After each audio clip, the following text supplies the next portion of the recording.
دوستو، حضرت یونس علیہ السلام کو اللہ تعالیٰ نے نینوا یعنی موجودہ عراق کا شہر موصل کی بستی کی ہدایت کے لیے بھیجا۔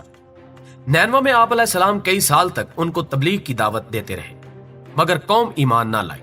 تو آپ علیہ السلام نے ان کو عذاب آنے کی خبر دی اور ترشیش موجودہ تیونس کی طرف جانے کے لیے نکل گئے۔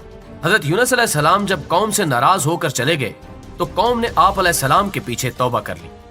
دوسری طرف آپ علیہ السلام اپنے سفر کے دوران دریا کو عبور کرنے کے لیے اسرائیل کے علاقے یافا میں کشتی میں سوار ہوئے۔ کچھ دور جا کر کشتی بھنور میں پھنس گئی۔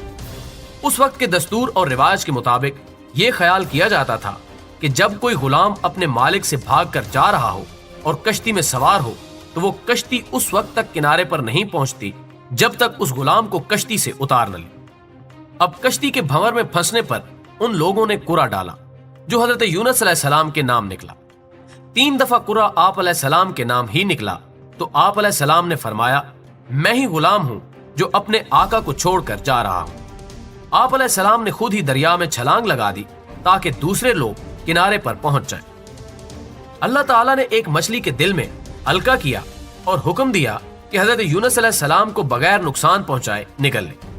اس طرح آپ علیہ السلام مچھلی کے پیٹ میں آ گئے۔ یہ آپ علیہ السلام پر ایک امتحان تھا۔ حضرت یونس علیہ السلام کو مچھلی کے پیٹ میں جانے کی وجہ سے ذوالنون اور صاحب الحوت کہا گیا ہے۔ اللہ تعالیٰ ارشاد فرماتا ہے، الانبیاء آیت 87، اور مچھلی والے کو بھی ہم نے نوازا۔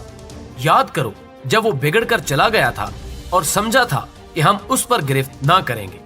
دوسری طرف مچھلی کے پیٹ میں داخل ہونے کے بعد حضرت یونس علیہ السلام نے یہ سمجھا کہ وہ مر چکے ہیں، مگر پاؤں پھیلایا تو آپ نے اپنے آپ کو زندہ پایا، بارگاہ الہی میں اپنی ندامت کا اظہار کیا اور توبہ استغفار کی، کیونکہ وہ وحی الہی کا انتظار اور اللہ تعالیٰ سے اجازت لیے بغیر اپنی قوم سے ناراض ہو کر نینوا سے نکل آئے تھے۔ پھر مچھلی کے پیٹ میں حضرت یونس علیہ السلام نے اپنی خطا کی یوں معافی مانگی، الانبیاء آیت 87۔ آخر کو اس نے تاریکیوں میں پکارا، نہیں ہے کوئی خدا مگر تو، پاک ہے تیری ذات، بے شک میں نے قصور کیا۔ جب اللہ تعالیٰ نے حضرت یونس علیہ السلام کی پرسوز آواز کو سنا اور دعا قبول کی تو مچھلی کو حکم ہوا کہ حضرت یونس علیہ السلام کو جو تیرے پاس ہماری امانت ہے اگل دے۔ چنانچہ مچھلی نے دریا کے کنارے حضرت یونس علیہ السلام کو 40 روز بعد اگل دیا۔ وہ ایسی ویران جگہ تھی جہاں نہ کوئی درخت تھا نہ سبزہ، بلکہ بالکل چٹیل میدان تھا، جبکہ حضرت یونس علیہ السلام بے حد کمزور اور نحیف ہو چکے تھے۔ حضرت ابن عباس رضی اللہ تعالیٰ عنہ سے روایت ہے کہ حضرت یونس علیہ السلام نومولود بچے کی طرح ناتواں و کمزور تھے۔ آپ علیہ السلام کا جسم بہت نرم و نازک ہو گیا تھا اور جسم پر کوئی بال نہ تھا۔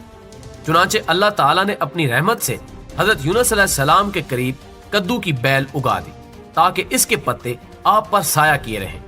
اسی طرح اللہ تعالیٰ کے حکم کے مطابق جب ایک جنگلی بکری صبح و شام آپ کو دودھ پلا کر واپس چلی جاتی، یہ سب اللہ تعالیٰ کی رحمت اور فضل ہی تھا، ورنہ آپ علیہ السلام ضعیف اور کمزور تر ہوتے چلے جا رہے تھے۔ بحوالہ تفسیر روح الامانی ابن کثیر، قرآن مجید مچھلی کے پیٹ سے نکلنے کے بعد حضرت یونس علیہ السلام کی حالت کو اس طرح بیان کرتا ہے، آخر کار ہم نے اسے بڑی سکیم حالت میں ایک چٹیل زمین پر پھینک دیا اور اس پر ایک بیلدار درخت اگا دیا۔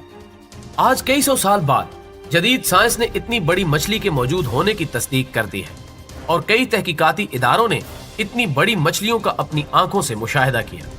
اس کے بعد ہم وہیل یا امبر مچھلی پر چند تحقیقاتی اداروں کی رپورٹ پیش کریں گے اور ہم اس آبی جانور کی قامت و جسامت، اوصاف و خصائل اور مخصوص عادات میں سے چند ایک کا ذکر کریں گے تاکہ اس معجزے کے وقوع کو سمجھنے میں آسانی ہو۔